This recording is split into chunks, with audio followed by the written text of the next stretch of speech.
বুকে ঝড় তুলে কাতার বিশ্বকাপ জয়ের সুখ স্মৃতি নিয়ে এবার যুক্তরাষ্ট্র, কানাডা ও মেক্সিকোর জন্য প্রস্তুত হচ্ছে আর্জেন্টিনা। এবার মেসিদের সামনে শিরোপা ধরে রাখার মহা কঠিন এক চ্যালেঞ্জ। চিরপ্রতিদ্বন্দ্বী ব্রাজিল ইতোমধ্যেই তাদের হেক্সামিশনের দল ঘোষণা করলেও এখনো চূড়ান্ত স্কোয়াড দেয়নি লিওনেল স্কালোনি। আর এই দল ঘোষণার আগেই ফুটবল বিশ্বের ডালপালা মেলতে শুরু করেছে এক নতুন গুঞ্জন। তবে কি অবসর ভেঙে আবারও বিশ্বকাপে মেসির সঙ্গী হচ্ছেন তার প্রিয় সতীর্থ আনহেল ডি মারিয়া?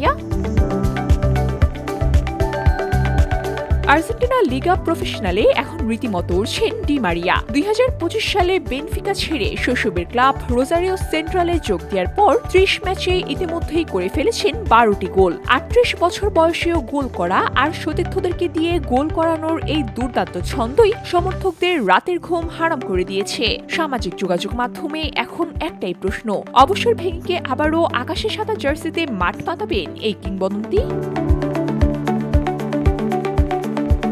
তবে এই গুঞ্জন কিন্তু হুট করে আসেনি। কিছুদিন আগে আর্জেন্টিনার 1978 বিশ্বকাপ জয়ী কিংবদন্তি গোলকিপার ওভালদো মাতেলভিল্লাল সামাজিক যোগাযোগ মাধ্যমে একটি ভিডিও শেয়ার করেন। সেখানে তিনি স্কালোনির দলে ডি মারিয়ার ফেরার জোরালো সম্ভাবনার কথার আভাস দিয়েছেন। কাতার বিশ্বকাপের ফাইনালে গোল করা এই ডন যদি সত্যিই ফিরে আসেন, তবে আর্জেন্টিনার চতুর্থ শিরোপা জয়ের স্বপ্ন যে আরও বহু গুণে বেড়ে যাবে তা বলাই বাহুল্য।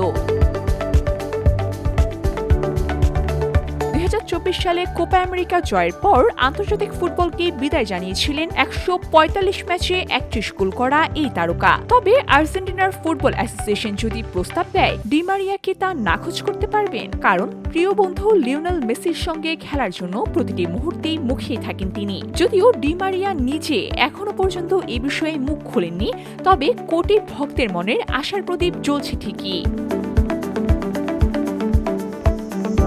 আপাতত পুরোটাই গুঞ্জন হলেও ফুটবল মাঠে অসম্ভব বলে কোনো কিছুই নেই। শেষ পর্যন্ত কি মেসির পাশে আবারও দেখা যাবে ডি মারিয়ার সেই চিরচেনা হার্টসাইন উদযাপন?